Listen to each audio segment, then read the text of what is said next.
What's up, traders? Welcome back. We are, as you can probably tell, with all these big lights in the back, the evening. So this place is getting really packed up. I have my suitcase like in the back, and I've been working on different things this past 2 weeks. One thing I realized is that I need to create a balance between doing those videos and working on different projects I have. I have so many things going on at this point. It's pretty crazy. Trading stuff, business stuff, and videos and everything, that it's really hard to keep up. But I still want to add value to you guys, so we'll get on the chart, and let's go with that.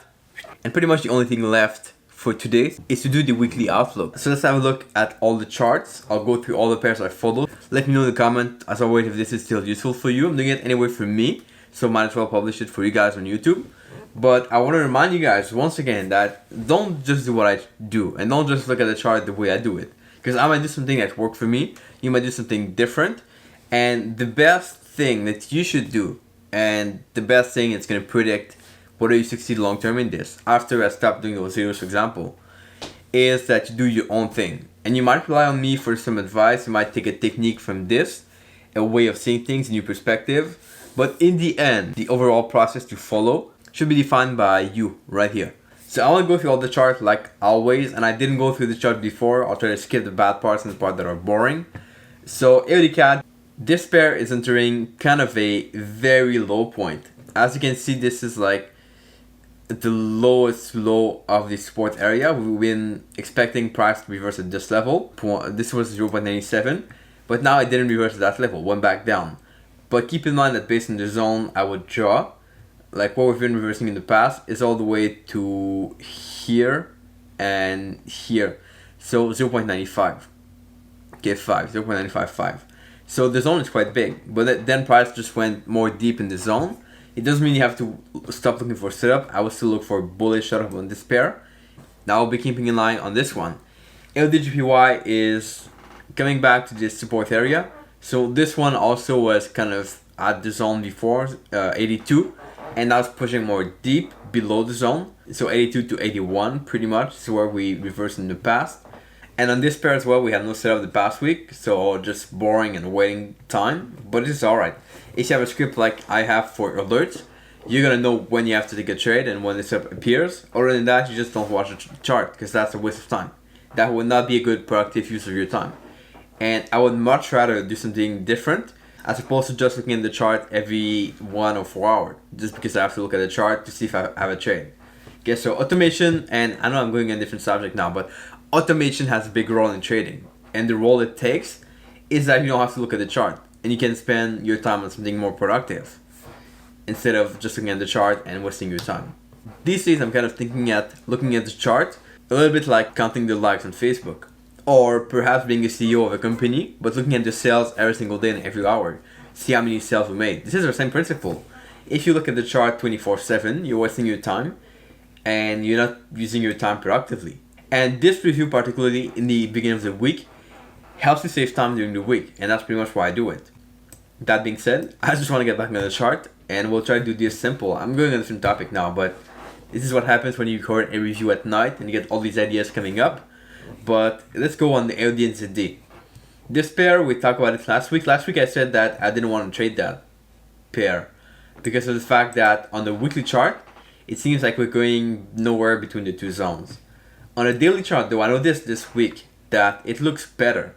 Okay, we broke above this range, 1.086, and now we're still here. So I'm still looking for bullish setup on this pair, especially because I think we have potential to move higher. And ultimately, the Bollinger Band will tell us here with the setup that I'm looking for if we have a potential to move up or not. If we have no setup, then for sure I'm not trading. But because I see potential for this to bounce off this level, like I did a few times in the past, I'm still going to look at the chart and keep this pair flagged for the week. AUD USD, like AUD CAD, is pulling back lower through the support area, and this is getting a little bit messy. Let me see on the weekly chart what that looks like. So price is, I would say, kind of at the low. If price were to break below these lows over here, I would be saying that this zone is not valid, and I would be waiting for the next zone. Now, because we've been reversing here in the past, this for me is still a valid zone, and I'll still wait for bullish up on this pair, expecting a move to the upside from the 0.75 area. Euro AUD is still at the 1.57 area, good place to look for bullish setups. And we've said that this here might be a resistance area, I believe. So it's going to be more of a short-term trade if we're going to turn on this pair. And yeah, this is a resistance area as well. So we have to be careful on what we're going to trade on this pair. I want to look at whether we can have a bullish setup on the forward chart or the 1 hour chart. And so far we had nothing to trade on this pair except a trade that happened here in the middle of the night, which I obviously didn't take. But this could have been taken as a bullish setup with quite a big stop loss. And this trade will currently be in a loss. EuroCAD. I closed the trade on this last week. A trade that went pretty well. Now it's going back down a little bit more. We don't care about the profits we miss. If you always try to chase the profit you miss, it's the wrong way to do it. And you're probably in a mindset of scarcity. But based on this, now we're getting back to the middle of the range. Hence why I will unflag the pair. I'll wait and carefully look whether the pair is going to reach the support area at 1.50. But I'll definitely wait to trade the pair until price gets to this area with the box over here. So 1.51 to 1.50 pretty much. Your GBP is doing something we talked about last week, hitting a resistance area here, kind of an intermediary one on the daily chart. And we'll see if price can do a setup at this area or close to it. It's not there yet, but we'll keep it flagged to look at what price would do around the 0.90 area. Your GPY is coming back to a zone, but since price reversed pretty heavily the past week, I'll wait for it to reach the support area at 128, a place where we've been bouncing in the past. But I'll just unflag it because it's not at the zone right now, and I'll have a look when it reaches the next area.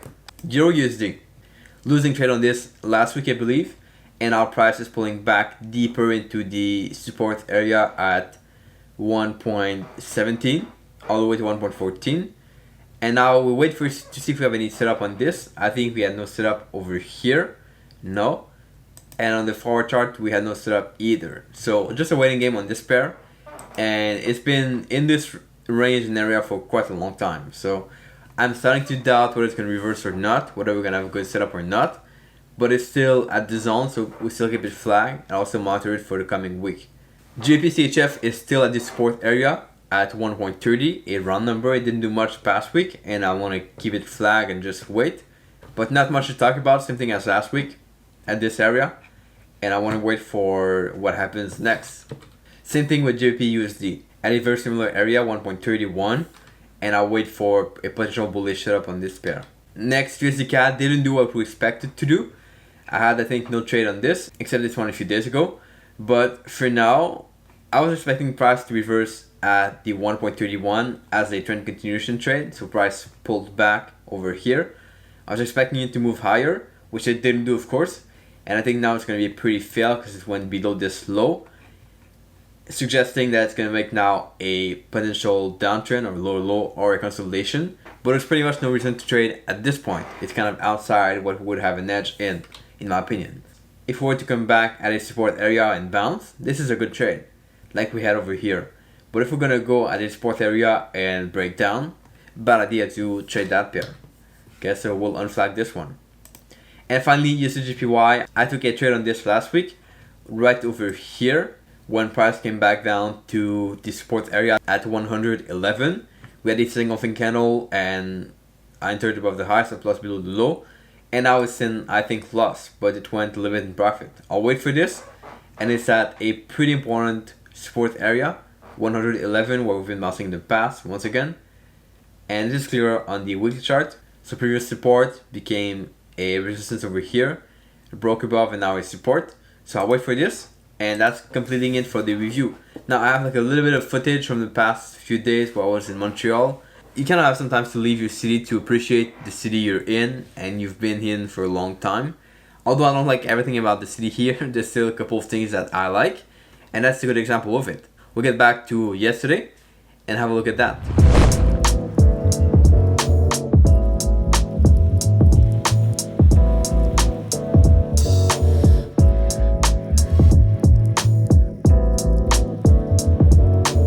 Good afternoon, traders. Welcome back to Montreal. It's been a really long time I didn't come here on this street in Montreal, and it's really hot today. It's pretty cool. First day in a long time that it didn't rain, which is awesome. going to meet a friend for a coffee in a few minutes, so I'm going to try to walk there. And we'll get started with that right away. Construction everywhere. This looks like a war zone or something. It's pretty crazy. It's just amazing how much construction there are in this city in the summer. It's always insane. And I think the summer is like the worst so far.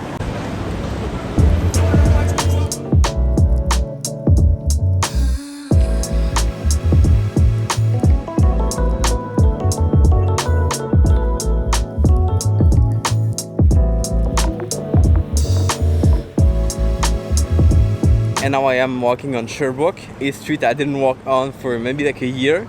It's been quite a long time, so super sunny.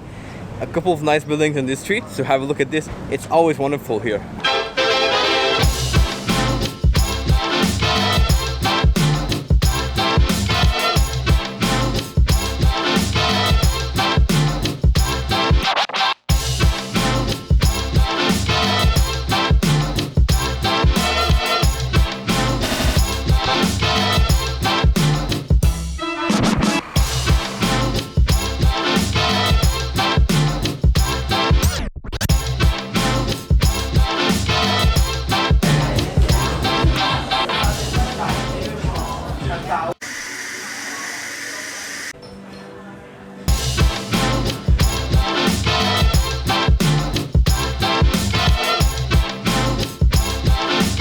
Alright guys, that is it for today. Thanks for watching. I appreciate it. Comment below what you thought. As always, give it a like if you enjoyed this video today. And subscribe if it's not done yet. And I'll catch you guys tomorrow for another video. Ciao.